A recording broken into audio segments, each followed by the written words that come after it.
Standing up nice and tall, trying to find your neutral alignment, body weight evenly spread front and back of the feet, inside and outside of the feet. The toes are light, the arches are lifting, the knees are soft, the back is in neutral. 3 soft curves running down the spine. Shoulders are down, the chest is lifted, the chin parallel to the floor. Aware of the breath, making sure that you're breathing, not holding, focusing on the shoulders and the upper back. Start rolling the shoulders back and just easing the shoulders round and making sure that nothing is grinding, nothing is pinching, nothing is catching. There might be some clicking. As far as there is no pain with the clicking, we're going to keep the movement going nice and big. 5, 4, 3, 2, 1, and then reversing. Bring the shoulders forward. See if you can encourage again, shoulder girdle to move, the upper back to move a little bit more, the same as before, making sure that there is no pain, no discomfort. 5, 4, 3, 2, 1, and then one shoulder at a time. I'm going to roll back one, taking back the other, encouraging a little rotation from side to side. For 10, 9, 8, 7, 6, 5, 4, 3, 2, 1. Shrugging the shoulders up to the head and just let them drop. Lift them up. Let them drop. One more time. Lift them up. Let them drop. Keep them there nice and heavy, nice and loose. Both arms together. I'm going to raise them up and towards the ceiling. Full front raise, making sure that the shoulders are down. I'm not shrugging the shoulders up to the head, up to the ears. Returning the arms back and then trying again. Just raising the arms up. We'll see if I can create a looser, easier, better lift. And then I'm just going to release them back. 3. And coming back. 4. And back. 5. And back. Swapping the arms, they're going around to the side and then coming back. Same as before, making sure that nothing is pinching, nothing is catching. I'm not forcing the lift. Noticing any stiffening into the neck. See if I can keep it loose, see if I can keep it relaxed. 5,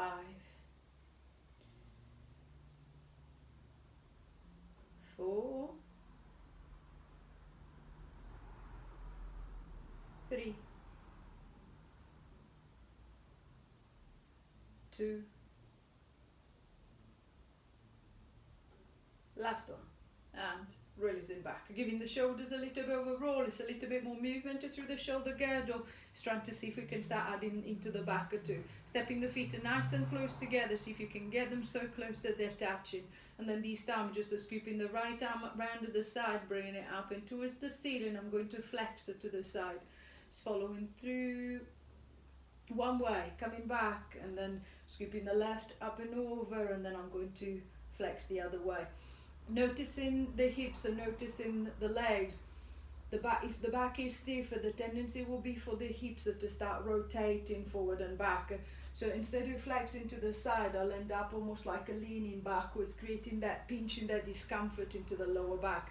So see if you can be aware of the back keeping soft, as if you were standing against the wall, making sure that you're not leaning backwards, you're not leaning forward, trying to keep the arm nice and long. See if I can avoid bending the elbow, see if I can try and open up into the shoulder, noticing if there is any restriction anywhere, into the shoulder, into the rib cage, into the waist, into the hip. See if I can focus my intention where the restriction is, see if I can try and release it. We're going to try just one more time on each side. So up and over with the right. And then same thing with the left. Easing your way back to the middle, taking a little step forward on the right foot. Just a little walking step, nothing too big that is going to create pinching or catching across the back. I'm going to raise both arms up to the front, to dropping the shoulders down and away. Turning the palms to face up and towards the ceiling, and then I'm going to start rotating to the right, so opening out and around, Think of the arms are spreading nice and wide, and the chest is staying lifted, the shoulders keeping down, easing the arm back, and then I'm going to repeat on the same side. So I'm going to open up, round to the right, easing back to the center, and then opening again. So nice and loose and nice and relaxed. Notice the right shoulder, the tendency is to start twisting the shoulder.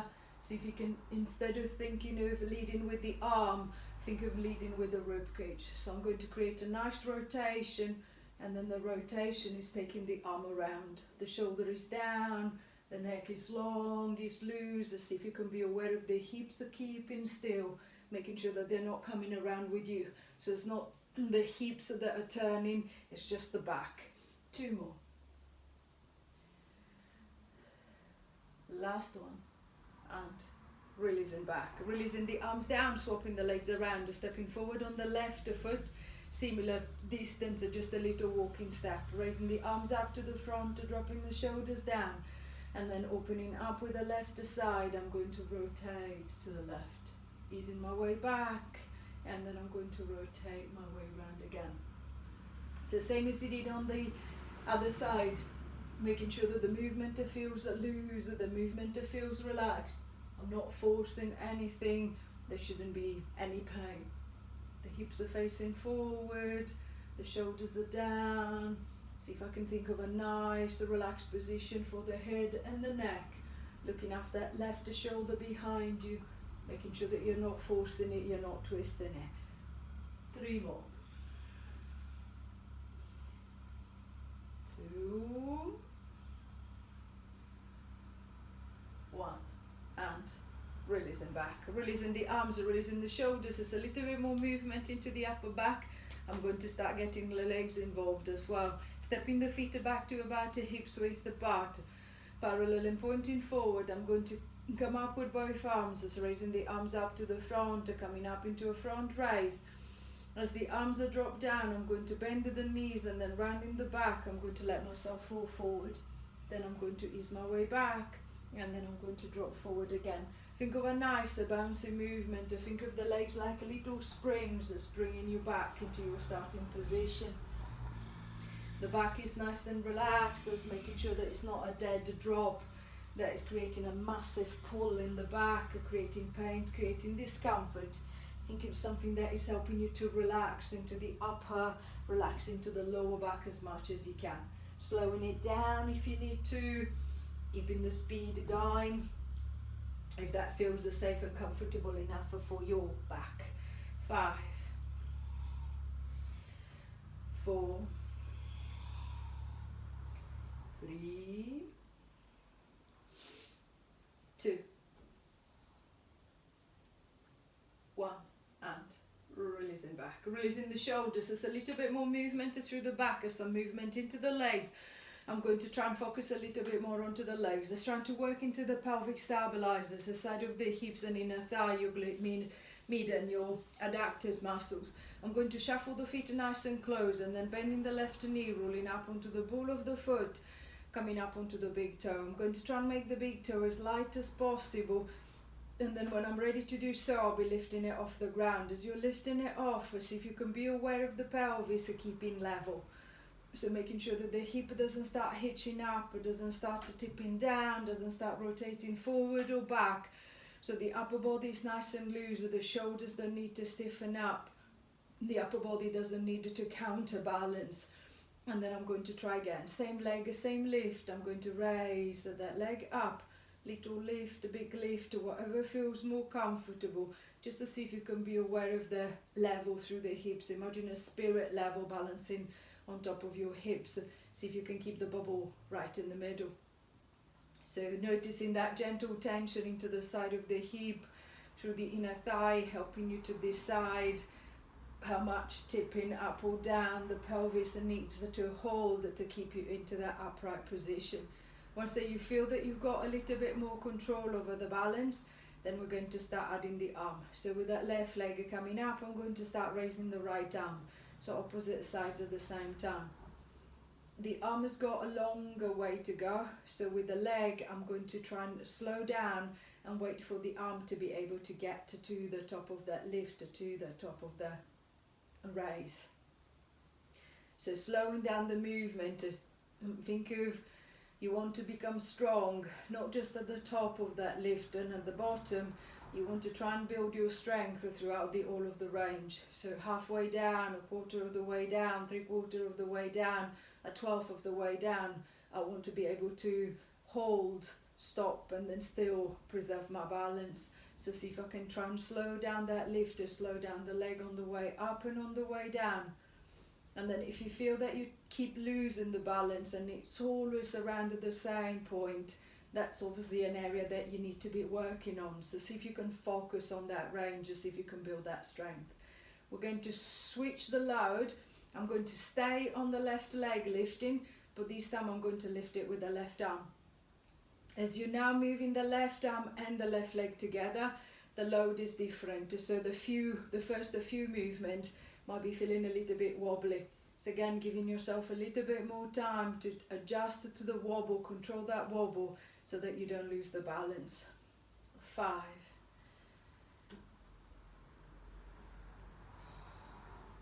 4,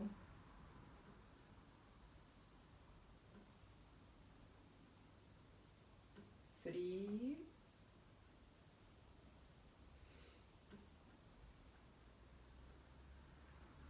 2,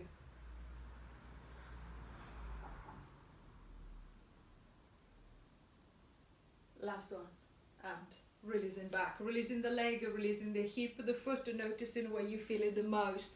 It could sometimes could be the side of the hip, or sometimes it could be side of the shin, and some people could be the foot. And then I'm going to compare it to the other side. So bending the right knee, this time rolling up onto the ball of the foot, lifting the big toe off the ground to see if I can maintain that stability through the hips. The right and the left side are holding at the same level. The back is nice and upright. If you find that the shoulders tend to stiffen up, tend to brace, it's normally because the hips are wonky. As the hips are wonky, then the shoulders will have to counterbalance, so they will have to tense to hold me in position. So instead, to see if I can find a better position for the hips, so that it's allowing the shoulders and the upper back to stay relaxed. And then same as on the other side, a little lift, a big lift, just to focusing more on controlling the leg when it's moving.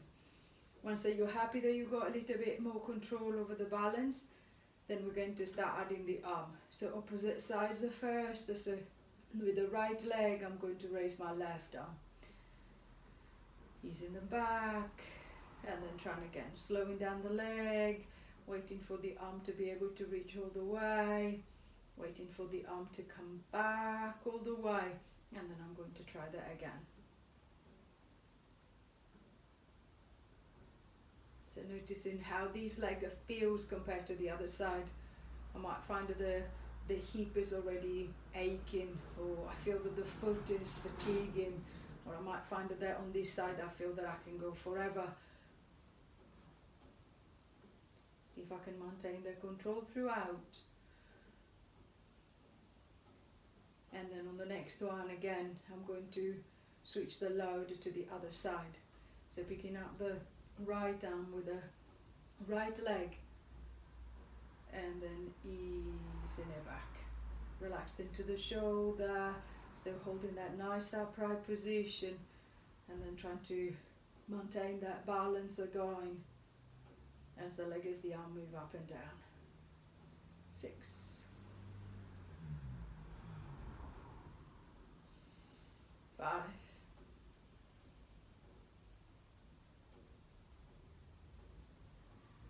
4,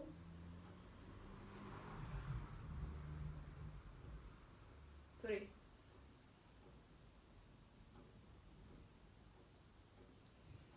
2,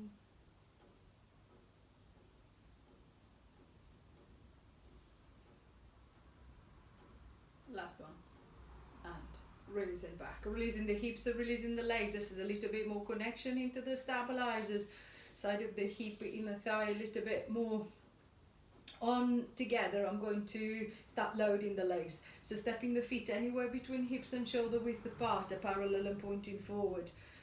if I look down at the legs, the shin bones are standing nice and upright, so my knees are not knocking in and collapsing together. I don't want the legs to go that way. So maintaining the shin bones nice and upright, with the heels of the feet I'm pressing down on the ground, with the toes I'm staying light. I'm going to start flexing from the hips, bending the knees, and then sitting down into a little squat. It doesn't matter how far you're going, just to see if you can maintain that nice upright position through the shins, and making sure that the foot is not collapsing in, taking the knee across, or the leg is not collapsing across on its own. I'm going to squeeze my way all the way back, and then trying again, bending the knees, dropping the hips, sitting down into that squat, and then pushing my way back. So try to find a good alignment through the legs, making sure that the arches of the feet are still lifting as I'm dropping down into the squat. It doesn't look as if the arch is flattening and the foot is collapsing. If the foot collapses, the shin bones will start twisting the knee and twisting the hip. Noticing if one leg starts kind of like shaking and wobbling, see if you can try and control that shake, control that wobble, see if you can find a stronger position for the leg. And then making sure that the weight is evenly spread between the right and the left side. It doesn't feel as if one leg is carrying more weight than the other. So I'm happy with the legs. I feel that I've got good control over the feet and the knees. See if I can pay a little bit more attention to the back. The tendency for people is to collapse through the chest, so it's to squat with the head and the shoulders. That's just going to make you lean forward and then create quite a lot of pressure through the back. So instead, see if I can try and hold my chest lifted, raising the arms up to shoulder level, and then can I keep my hands at shoulder level as I drop down into the squat. So can I make sure that the arms are not dropping or my shoulders are not shrugging.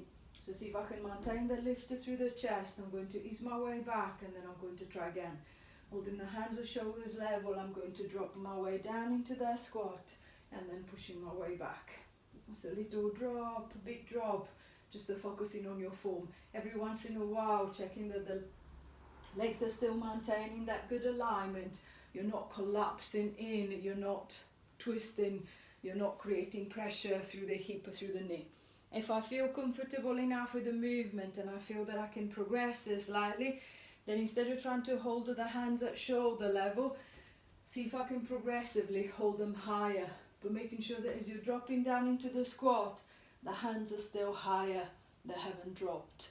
So I'm going to raise them 5 inches higher and then sit down into that squat. Can I hold them 5 inches higher? And then I'm going to push back. I'm going to try 7 inches and then dropping down into the squat. Are they still 7 inches higher? And then I'm going to ease my way back. And then I'm going to try 10 inches. And then are they still 10 inches higher?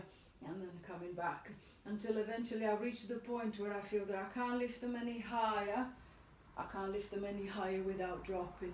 So finding the point that works for you, and then give me 5 more. So I'm going to maintain that raise through the chest and the head, making the shoulders and the upper back work a little bit more, holding the arms 2. Remember to breathe 3.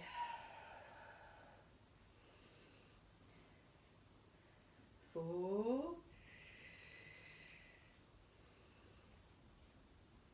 Last one. 5. And releasing back. Releasing the arms, relaxing the shoulders, releasing the legs. This is a little bit more movement through the whole of the body. I'm just going to work into the back. So stepping the feet back to hips width apart, letting the arms relax down the side, chin to the chest, the shoulders come forward, and then I'm going to start rolling down. Rounding the upper back, rounding the lower back. Allowing the knees to bend as much as you need. Making sure that the hamstrings are not so tight that they start pulling on your pelvis, and then your pelvis in turn is going to start pulling on the back. So allowing the knees to bend, giving the hamstrings a little bit of a slack, allowing the hips to relax and the back to relax. Coming back in reverse, so we're stacking everything back on top. Shoulders and head, last thing to lift up. Raising the arms up, opening up, lifting the front of the body, and then easing back, rolling down. Rounding the upper back, rounding the lower back. Bending the knees as much as you need. Reaching as far down as it feels comfortable. Keeping the hands at the front of the legs to offer a little support if you need to. going just as deep into the row as it works for your back, extending as you come back, and then releasing the arms, rolling your way back down again. And curling all the way back up. Extending and releasing back. One more time.